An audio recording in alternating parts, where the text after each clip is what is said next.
Terima kasih. Assalamualaikum warahmatullahi wabarakatuh.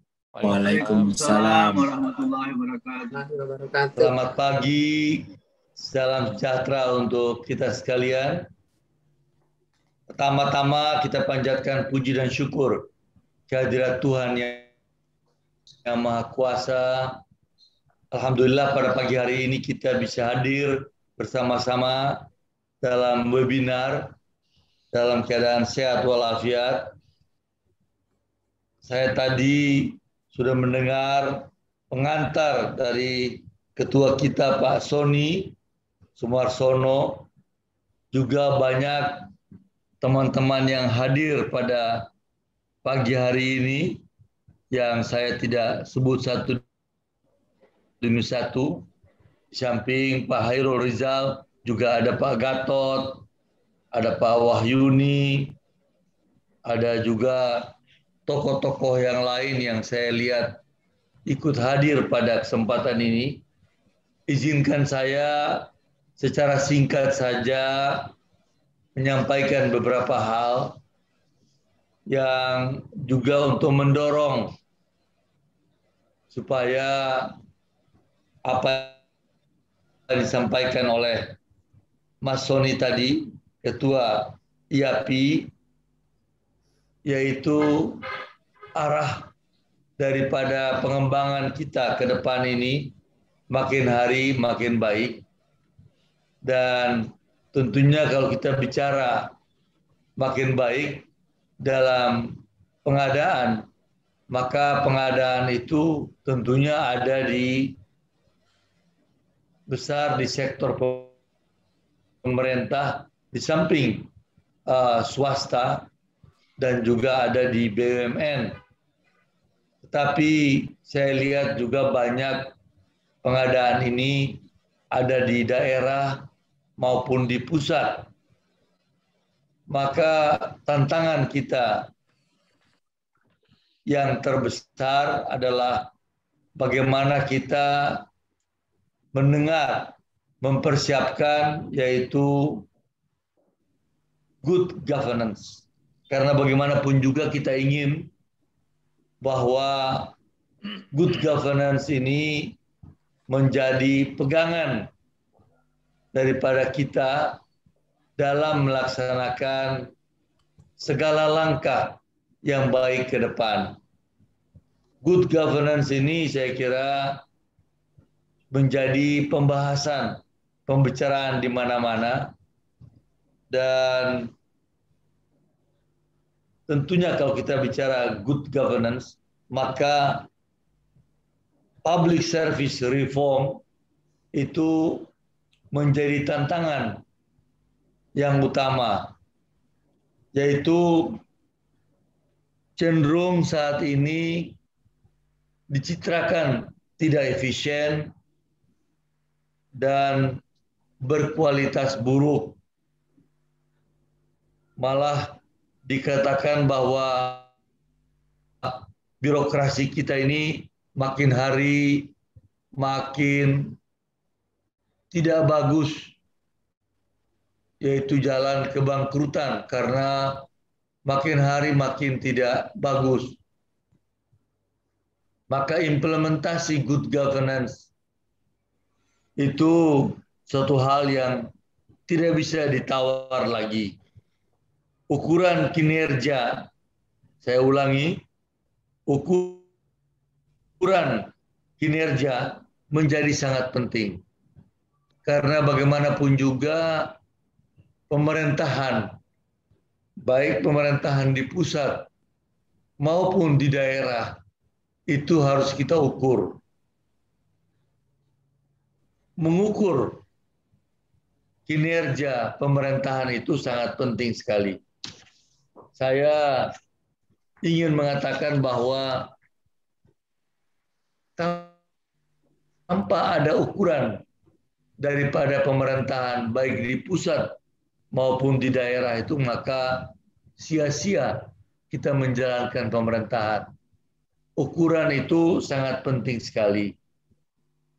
Ukuran ini saya sebut sebagai kinerja daripada pemerintah pusat maupun daerah yang dapat kita ukur.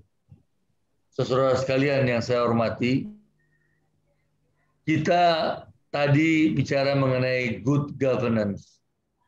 Inti dari good governance itu adalah pertama transparansi, yang kedua partisipasi, akuntabilitas yang ketiga, kemudian supremasi hukum, yang berikutnya adalah bagaimana dia efektif, efisien dalam menyelenggarakan sesuatu sehingga menghasilkan output dan outcome yang outcome yang saya garis bawahi memiliki relevansi dengan kebutuhan masyarakat. Tadi Saudara Sony sudah menggambarkan tahapan-tahapan atau tren daripada pengadaan. Saya kira ini diikuti. Kenapa? Karena mengikuti good governance yang ada saat ini. Perkembangan-perkembangan ini baik di Amerika maupun di Eropa itu kita lihat ada terus. Tadi yang disampaikan Saudara Sony, tahapan-tahapan itu yaitu bahwa kinerja pemerintah itu adalah proksi untuk melihat kualitas daripada good governance. Semakin baik kinerja pemerintah, maka semakin baik good governance-nya. Nantinya, kalau kita lihat tahapannya tadi, dan kita lihat bagaimana perkembangan yang ada, maka ini sangat penting sekali. Saudara sekalian yang saya hormati, kita kalau bicara mengenai pemerintah, terutama pemerintah daerah, maka hal yang sangat pokok yaitu kapasitas manajemen daripada pemerintah daerah, baik di gubernur, baik di wali kota, baik di bupati, dan juga di pemerintah pusat, di tingkat kementerian. Kapasitas manajemen itu sangat penting. Itu menjadi kunci daripada segala-galanya. Kita berbicara mengenai pengadaan, kita berbicara mengenai apa yang disampaikan tadi. Kita nggak bisa hindari. Saya ingin memberikan gambaran sedikit disertasi saya ketika saya mengambil doktor S3 di Gajah Mada. Saya mengatakan bahwa kita harus mampu merubah pemerintahan ke depan ini dengan spirit atau semangat atau kapasitas manajemen kewirausahaan. Tadi dikatakan Saudara Sony itu adalah benar sekali. Nah, kalau kita tidak punya kapasitas manajemen kewirausahaan, spirit kewirausahaan, maka anggaran yang ada itu baik di pemerintah pusat maupun pemerintah daerah terutama hanya habis begitu aja. Beli ini, bikin itu, tanpa ada sesuatu yang memiliki multiplier effect yang besar. Di dalam studi saya, itu saya mengatakan bahwa kapasitas manajemen kewirausahaan itu adalah sebuah variabel independen. Variabel independen ini di dalam studi saya ditemukan ada beberapa faktor-faktor yang mempengaruhi. Tetapi ada 3 faktor dominan yang seragam ada di semua pemerintah daerah, yaitu faktor lingkungan makro. Artinya katakan pemerintah daerah, baik bupati, wali kota, gubernur, itu tergantung daripada pemerintah pusat. Banyak SK-SK menteri, banyak aturan-aturan pemerintah pusat. Maka ini saya bilang adalah faktor makro. Yang kedua adalah faktor organisasi.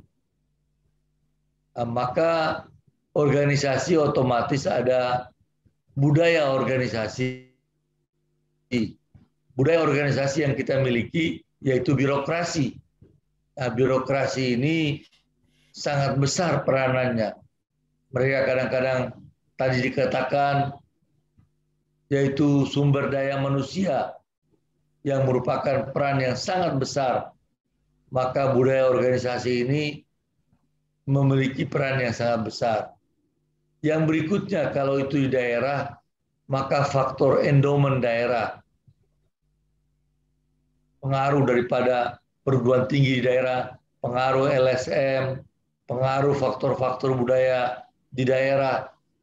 Ketiga faktor ini mempengaruhi kapasitas manajemen. Saya mengatakan kapasitas manajemen kewirausahaan. Saya ingin mengatakan bahwa pemerintahan ke depan ini, terutama pemerintah daerah ini, apabila kita memiliki pemerintah daerah dan tidak memiliki spirit kewirausahaan, maka kapasitas manajemen kewirausahaan itu tidak muncul. Akibatnya pemerintah daerah itu tidak efisien, tidak, ya misalnya contoh dalam pengadaan, tadi disampaikan tahapan di mana dia ikut berperan, itu tidak akan sampai ke situ. Ketiga faktor ini mempengaruhi kapasitas manajemen kewirausahaan, dan kapasitas manajemen kewirausahaan ini pengaruhnya sangat besar kepada kinerja pemerintah daerah. Apakah bupati, wali kota, gubernur itu berhasil dan tidak, maka kapasitas manajemen mereka itu sangat ditentukan, sangat kelihatan. Saudara sekalian yang saya hormati, kita tentunya ingin, saya tidak akan terlalu banyak menjelaskan, tidak dapat dibaca, bahwa kita untuk pengembangan kapasitas manajemen yang merupakan kunci utama ke depan, maka ada 3 hal yang harus diperhatikan. Yang pertama sama dengan apa sampaikan Saudara Sony tadi, yaitu penataan manajemen sumber daya manusia. Penataan manajemen sumber daya manusia ini adalah kunci. Itu nomor 1. Saya ketika menjadi gubernur, saya mengatakan kepada seluruh staf, ada 3 hal yang utama yang saya laksanakan, yaitu manajemen sumber daya manusia, yang kedua manajemen keuangan daerah, yang ketiga manajemen informasi. Hanya 3 ini saja. Apabila 3 ini kita mampu mengelola dengan baik di pemerintah daerah, maka pasti pemerintah daerah itu akan berhasil, kinerja akan bagus. Sumber daya manusia, apabila di daerah tersebut tidak cukup, kurang, dia dibuat training. Tapi kalau tidak ada, jangan segan-segan mendatangkan sumber daya manusia atau orang lain yang bisa bekerja, yang bisa bagus performance-nya. Kemudian yang kedua, keuangan daerah. Ini sangat penting. Keuangan daerah ini kita sangat sedih sekali dan malu ditemukannya begitu banyak pemerintah daerah, baik gubernur, bupati, wali kota yang korupsi, yang ratusan orang ditemukan, ada yang tangkap tangan dan sebagainya. Kenapa? Karena keuangan daerah tidak menjadi perhatian utama. Maka bupati, gubernur itu menggunakan uang seenaknya dia aja, semau gue, mau pakai bikin ini, pakai bikin itu, tidak boleh, harus ditata dengan baik supaya keuangan daerah itu kan uang bukan milik dia. Saya ingat ketika saya menjadi gubernur itu, saya tidak memiliki orang ahli akuntansi. Saya terpaksa harus ke Jakarta menemui kepala BPKP ketika itu untuk mencari orangnya. Akhirnya saya diperbantukan 5 orang dari BPKP pusat ke daerah, ahli-ahli akuntan menjaga keuangan. Karena saya takut, ini bukan uang saya, beda dengan saya di swasta. Ketika saya di Bukaka, beda, itu kami punya sendiri. Kita mau pakai buat ini, salah-salah, tidak apa-apa. Tapi ini uang rakyat, uang banyak orang. Ketika saya selalu katakan, kalau di swasta saya katakan, jaga aja. Saya katakan kalau di Kadin, di HIPMI, ketika saya bicara, bedakan aja mana uang kantor, mana uang kantong kalian. Nah, itu aja. Tapi kalau di pemerintah daerah, di pemerintah pusat dan sebagainya, ini keuangan sangat penting sekali. Sehingga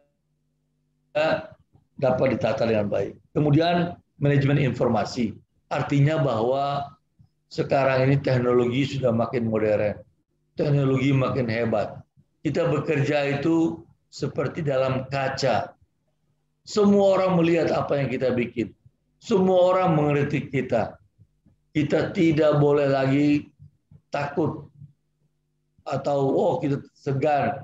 Tidak bisa lagi mereka melihat apa yang kita bikin dan mereka mengerti setiap apa yang kita bikin secara terbuka, baik melalui media telepon dan sebagainya. Nah, ini sangat penting. Saya ingin menyampaikan supaya lebih fokus, yaitu mengenai keuangan daerah. Karena ini menyangkut dekat dengan pengadaan. Jadi kita tidak bisa hindari lagi bahwa korupsi di daerah itu sangat besar.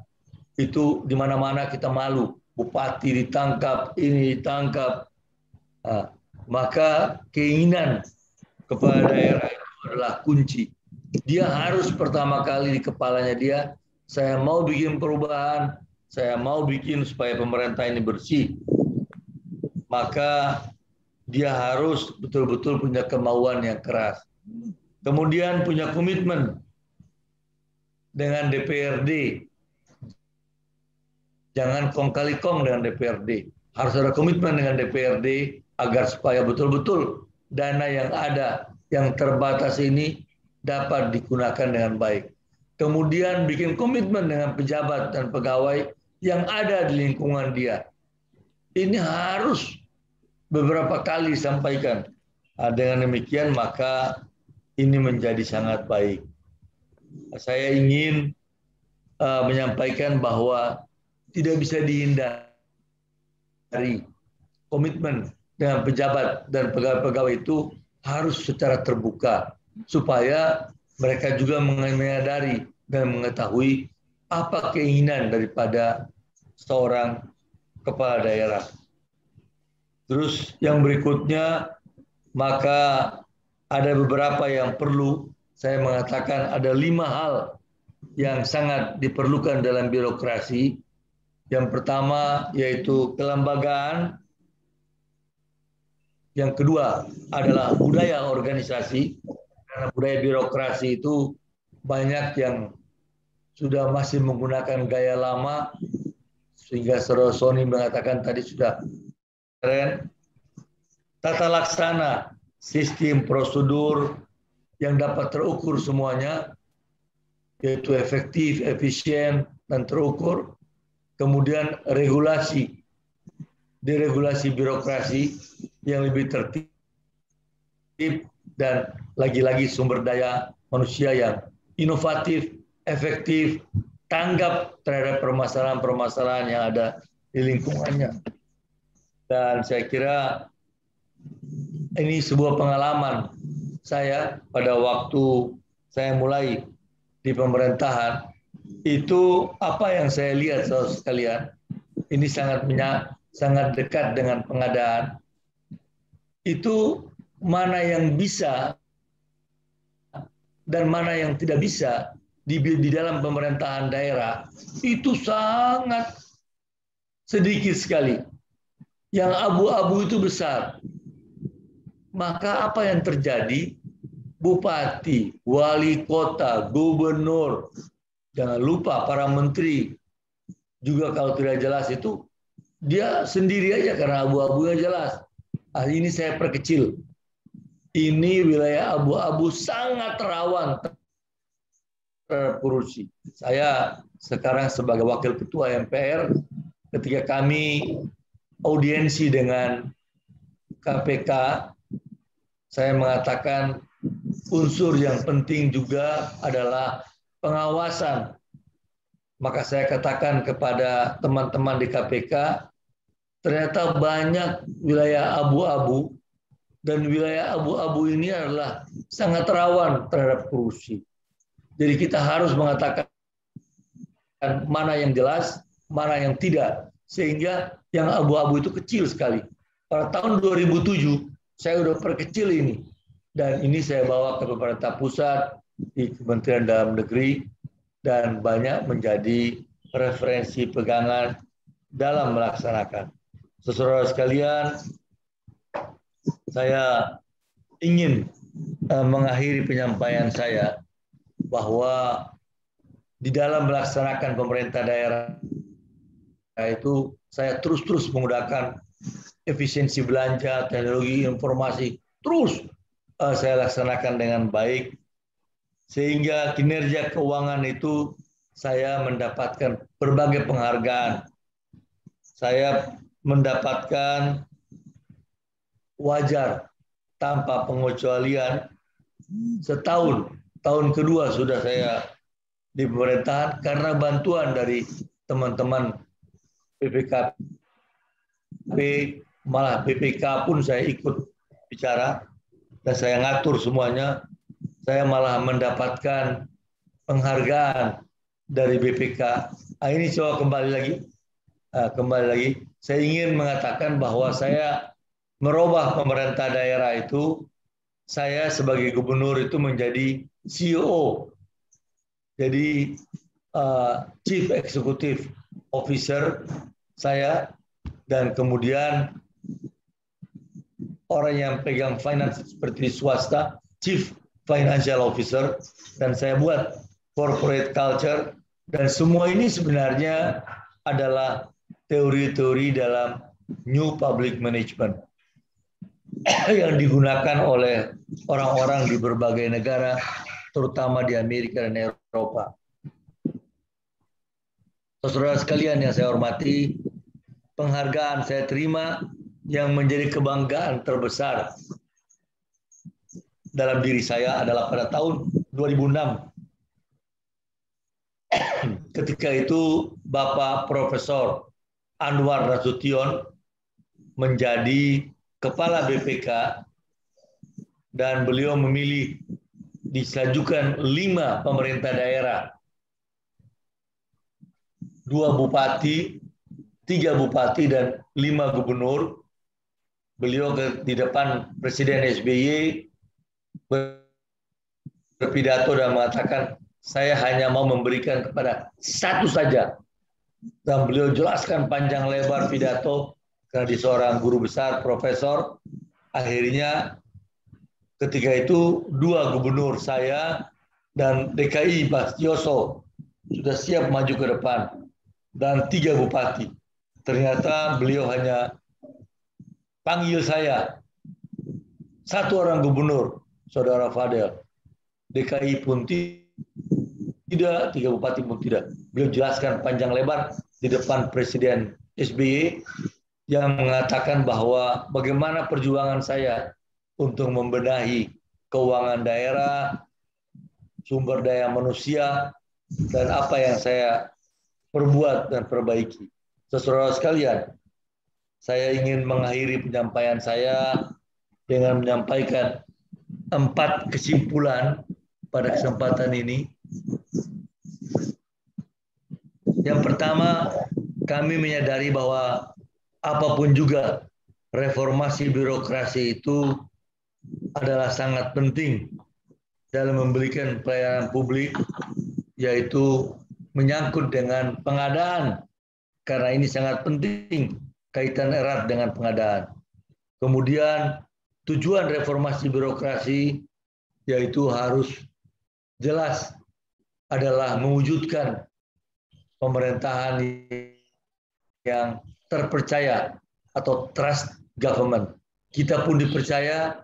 Saya bisa mengatakan saat ini pemilihan kedua saya menjadi gubernur itu terpilih dengan suara 84%. Hanya 2 pemerintah daerah. Saya dan Jokowi ketika itu sebagai wali kota di Solo. Kita dipilih 84%. Ini yang disebut dengan trusted government. Artinya rakyat percaya kepada kita dan memilih kita kembali. Kita harus menuju ke sini. Jangan, ya saya tidak mau bicara, tapi sekarang banyak yang saya lihat itu sangat jelas sekali. Maka pemerintahan harus betul-betul terpercaya, mewujudkan pemerintahan yang bersih, pemerintahan yang transparan dan profesional. Saya mengatakan BTP, yaitu bersih, transparan, dan profesional. Yang terakhir, pemerintah yang berhasil mencapai BTP, maka akan lebih mudah meningkatkan kualitas kinerja karena mendapat dukungan dari rakyat. Apapun yang dia katakan, apa yang dia bikin, rakyat memberikan dukungan. Sehingga tidak muncul bermacam-macam demo dan lain-lain. Saudara sekalian, saya sudah bicara panjang lebar. Saya mohon maaf kalau ada yang kurang. Dan terima kasih atas segala perhatiannya. Mudah-mudahan bisa terus menambah spirit daripada IAPI, Pak Sony yang saya kenal baik, terus bisa membuat lebih hari lebih baik untuk pengadaan, dan selamat mengikuti webinar. Semoga bermanfaat bagi kita pada Sabtu pagi ini. Terima kasih. Mohon maaf kalau ada yang kurang atau ada yang salah. Wabillahi taufiq wal hidayah. Assalamualaikum warahmatullahi wabarakatuh. Waalaikumsalam warahmatullahi wabarakatuh. Terima kasih Pak Fadel Muhammad atas waktu dan paparannya. Bapak Ibu, kita akan membuka sesi pertanyaan untuk ditujukan kepada Pak Fadel. Namun kami batasi untuk 2 pertanyaan di awal terlebih dahulu. Untuk itu kami persilakan Bapak Ibu bagi yang ingin bertanya. Bertanya Pak Alvin. Siap, Pak Herul. Nah, terima kasih nih Pak Fadel. Jadi ya, saya termasuk salah satu yang banyak mengikuti perjalanan entrepreneurship government-nya Pak Fadel ini. Iya, Pak Herul. Saya lihat tulisan-tulisan Bapak dan saya juga ada menulis tentang itu. Jadi tapi masih belajar dari yang Bapak tuliskan. Salah satu yang saya baca Pak, waktu itu salah satu indikatornya adalah suksesnya Bapak mengelola jagung yang kontribusinya kepada PAD Pak.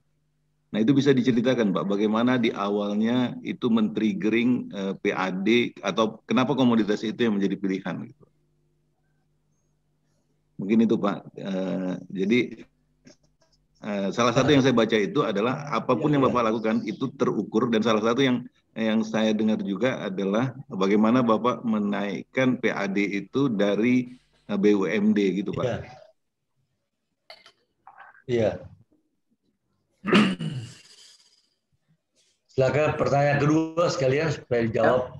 Baik, Bapak Ibu kami persilakan untuk pertanyaan berikutnya. Pertanyaan pertama sudah diwakili Pak Hairul. Untuk pertanyaan yang kedua. Oke, saya boleh tanya ya. Padi. Oke, ya Pak. Saya tertarik dengan area abu-abu. Bagaimana Bapak bisa mengenali area abu-abu itu, Pak? Menemukannya begitu. Ya. Oke. Siap, kami persilakan Pak Fadel untuk 2 pertanyaan sebelumnya. Terima kasih saudara moderator. Saya kira 2 pertanyaan singkat tapi sangat substantif, sangat mengena. Yang pertama dari teman saya, saudara Hairul. Jadi begini, saya berpendapat bahwa pemerintah daerah itu, baik bupati, wali kota, maupun gubernur, kalau memerintah itu harus memiliki flag atau bendera. Jadi seorang yang memerintah di pemerintah daerah itu dia mesti punya bendera. Apa yang dia bikin yang jelas gitu. Di dalam teori-teori yang modern, teori-teori yang kita belajar itu local government, itu hampir semua, baik di Eropa, Amerika, di China, itu local government yang sukses, mereka memiliki apa yang disebut dengan flag. Jadi dia mengatakan ini yang merupakan pokok yang saya laksanakan. Jadi sudah tidak ada lagi pemerintah daerah itu seperti supermarket. Kita masuk, kita beli sikat gigi, kita beli apa saja ada di situ. Pemerintah daerah saat ini dan ke depan dari berbagai teori local government itu seperti butik. Jadi pemerintah daerah itu dia mesti membuat sesuatu yang jelas sesuai dengan apa kapasitas yang ada. Maka Pak Hairul, ketika itu saya lihat di Gorontalo ini tidak punya hasil tambang minyak, tidak punya emas, tidak punya yang hebat-hebat seperti yang lain. Dan kalau kita pun mengerjakan sesuatu itu masih panjang waktunya. Sedangkan rakyat itu sangat membutuhkan waktu yang singkat. Dia bisa berpendapatan. Saya mengatakan berpendapatan. Saya tidak mau mengatakan sejahtera. Itu terlalu panjang, janji yang muluk-muluk. Dia berpendapatan. Artinya dia bisa mendapatkan uang lebih baik daripada tahun yang lalu, dan uang ini dia bisa pakai buat sekolah anaknya, bisa buat kesehatannya dia, dan belanja kesehariannya. Untuk itu maka kita mesti mencari komoditas. Di Gorontalo ketika itu saya lihat studi, ternyata komoditas jagung yang paling tepat. Hanya tanam 9 bulan, tidak lebih 100 hari bisa panen. Maka saya kemudian memprakarsai, mendorong semua orang untuk tanam jagung. Tetapi bukan cuma bicara kelemahan daripada kita dalam penyelenggaraan pemerintahan itu, kita hanya bicara-bicara. Tetapi kita harus ikut dalam mengelola. Maka saya membeli benih-benih jagung, bibit-bibit unggul jagung dari Jawa Timur, dan saya mendatangkan pupuk yang bagus dari Jawa Timur dengan kapal, saya charter, dan dana APBD saya, itu pertama kali saya yakinkan teman-teman di DPRD agar kita fokus membuat sebuah komoditas dan masuk ke pertanian dulu. Hanya 3 yang saya bikin. Yang pertama sumber daya manusia, yang kedua pertanian, fokus di jagung, yang ketiga adalah perikanan dan kelautan. Cuma 3 ini yang saya bikin programnya. Maka semua rakyat tahu hanya 3 program unggulan gubernur. Nah, pertanian itu saya utamakan adalah jagung. Maka saya fokus. Tetapi kunci, dan ini yang saya katakan di mana-mana, permasalahan pokok adalah pemerintah daerah mesti bertanggung jawab terhadap produksi. Jangan dibiarkan setelah setelah dia panen, kita tentukan harga yang bagus, kita tanggung jawab membeli produk mereka, kita yang menjual. Ini kan entrepreneurial government. Saya jual ke Malaysia, jual ke Filipina, dekat di situ. Nah, pemerintah daerah selama ini yang saya kecewa, saya katakan adalah membiarkan aja. Ya udahlah, dia kerja ini. Pertanian penting, ini penting. Tapi dia tidak tanggung jawab, tidak ikut berpikir mengenai produk-produk yang mereka hasilkan. Dan bikin terlalu banyak, seperti supermarket. Harus fokus, butik. Akibatnya kita gampang. Benih satu aja, kalau kita bikin 20 produk kan susah. Cari benih ini, cari benih itu, cari bibit ini, cari ini. Susah. Satu aja dulu, jagung kita betulkan, jaga, akibatnya fenomenal. Pertama produksi 50.000 ton, saya bikin sampai 1 juta ton. Maka orang tahu semuanya, Gorontalo provinsi jagung. Dan saya bertanggung jawab menjual produk mereka. Akibatnya harga saya bagus, maka hasil dari Minahasa, dari Manado, dari Makassar, semua jual ke Gorontalo, saya jual ke luar negeri. Pak Presiden datang untuk ekspor dan sebagainya. Ibu Mega, SBY, Ibu Mega 3 kali di Gorontalo karena tertarik dengan konsep-konsep saya. Ini panjang. Nah, saya ingin mengatakan bahwa komoditas itu sangat penting sekali. Maka saya suruh BUMD bantu untuk ini. Nah, pendapatan dari BUMD ini masuk menjadi PAD, Pak Hairul. Sama ketika sudah mulai jagung maju, begitu juga sapi, Pak Hairul. Oke. Oh. Sapi itu saya lihat ada mereka bikin sapi. Orang punya sapi 3 ekor. Saya bawa sapi 3 ekor dari Makassar, sapi Bali. Saya beli, saya kasih 3 ekor. Ketika yang laki dengan betina jadi tambah banyak, dia berpendapatan store ke BUMD. BUMD ini menjadi pendapatan menaikkan PAD, maka tinggi PAD-nya naik. Nah, kemudian itulah singkatnya. Yang berikutnya, areal abu-abu ini adalah areal yang sangat rawan terhadap korupsi. Semua, ketika saya sekarang menjadi wakil ketua MPR, saya berkesempatan banyak. Juga saya di DPR ketika saya ketua Komisi 11 Keuangan, saya bicara juga dengan KPK, BPK. Ini yang rawan ini adalah kita harus perkecil sehingga seorang pemerintah daerah tahu mana yang bisa, mana yang tidak bisa. Jangan dia berkreasi di dalam hal keabu-abuan, maka pasti akan terjadi korupsi. Mengetahuinya adalah kalau belum ada aturan mengenai itu. Misalnya, ini belum jelas pengaturannya, ya kita bikin. Ini masih abu-abu, kita bikin supaya jelas, supaya kelihatan. Begitu Pak, kira-kira. Terima kasih atas segala perhatiannya. Ini yang lain, jangan mendominasi dari. Luar biasa sekali ya. Dua pertanyaan sudah dijawab oleh Pak Fadel. Pak Fadel, apakah masih bersedia memiliki waktu Pak untuk 2 pertanyaan berikut gitu Pak? Apakah nanti jangan terlalu mendominasi? Enggak Pak. Ada pembicara yang lain. Tidak Pak. Teman-teman lain. Iya Pak. Ada yang memberikan masukan, bagus, silakan aja. Siap. Saya sih siap aja. Oke, siap Pak. Sementara waktu Bapak memang kami setting sampai di posisi 10.15 begitu Pak. Siap. Oke, silakan. Siap, kalau begitu. Mungkin ada pertanyaan lain dari audiens? Oke, Pak William. Iya, kami persilakan Pak William, silakan.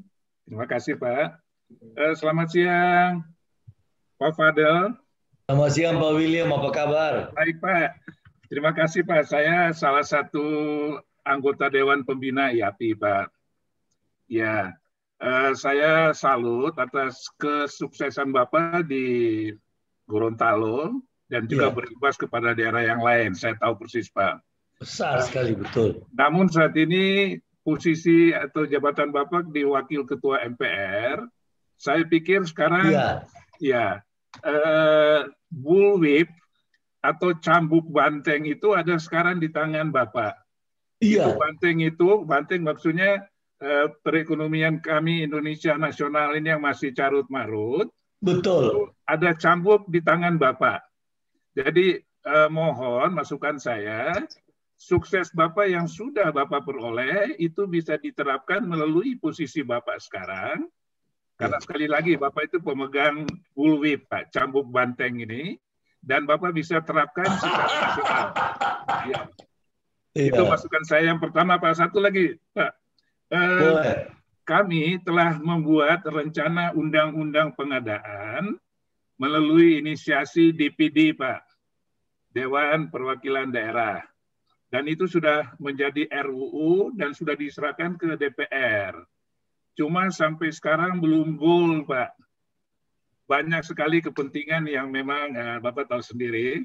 Dan mohon bantuan Bapak kalau bisa ini bisa diterapkan atau dijalankan, Pak. Karena ini penting sekali. Undang-undang ini kelasnya akan kita naikkan menjadi undang-undang pengadaan publik. Itu aja masukan dari saya, Pak Fadel. Terima kasih atas kesediaan Bapak. Terima kasih, Pak William.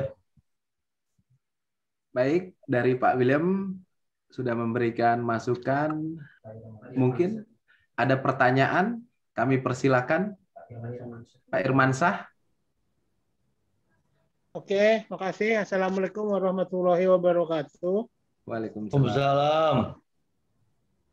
Pak Fadel, mungkin Pak Fadel belum jumpa dengan saya. Saya sempat jadi kepala TVRI di Gorontalo tahun 2012.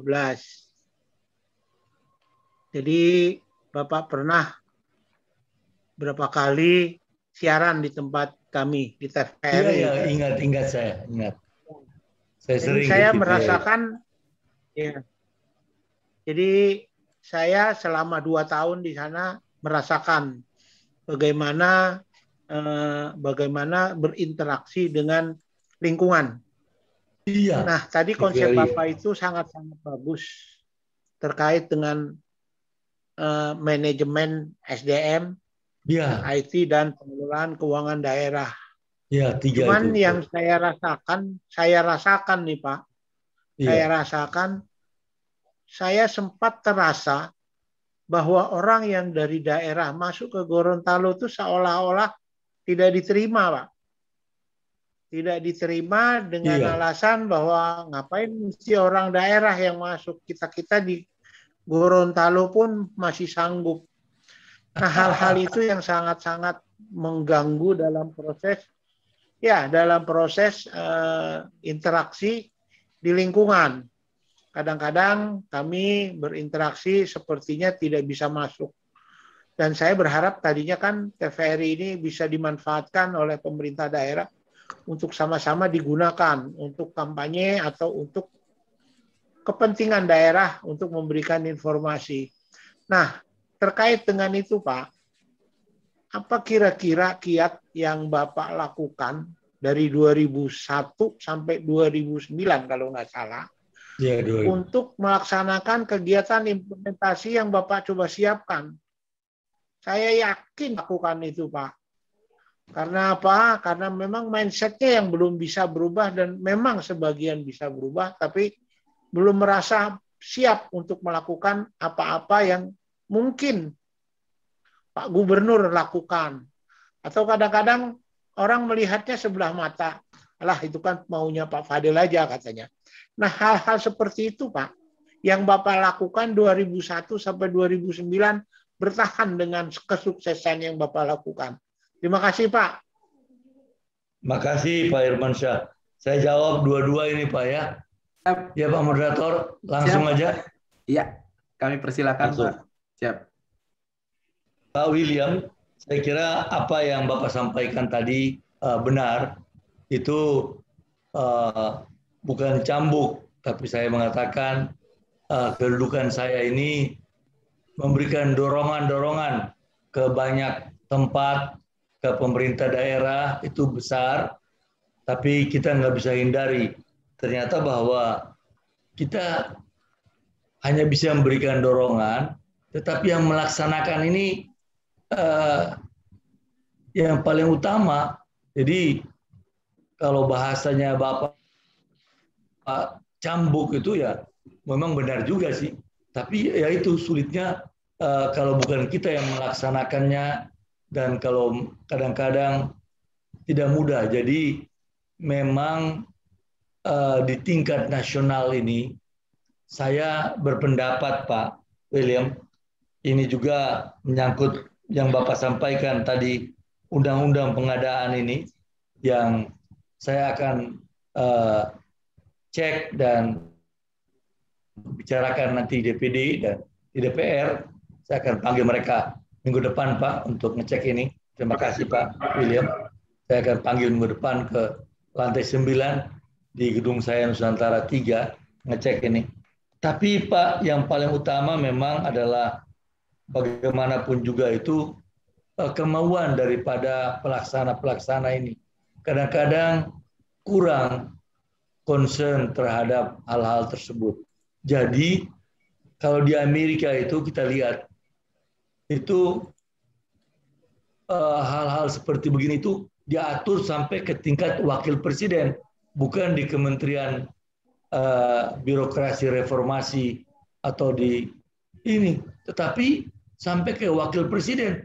Jadi masuk ke semua kementerian untuk ikut mengadakan perubahan-perubahan tadi, Pak. Karena memang saya juga sama dengan Bapak, merasa prihatin melihat anggaran kita yang demikian besar, tetapi tidak menghasilkan kinerja seperti apa yang kita harapkan. Ya, kita ini orang sekolahan, kita ini mengetahui ukuran, kita tuh kadang-kadang kecewa gitu. Tapi apa, kita cuma bisa bicara, bisa dorong.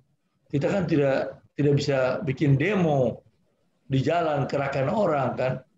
Ya, kita hanya bisa bicara.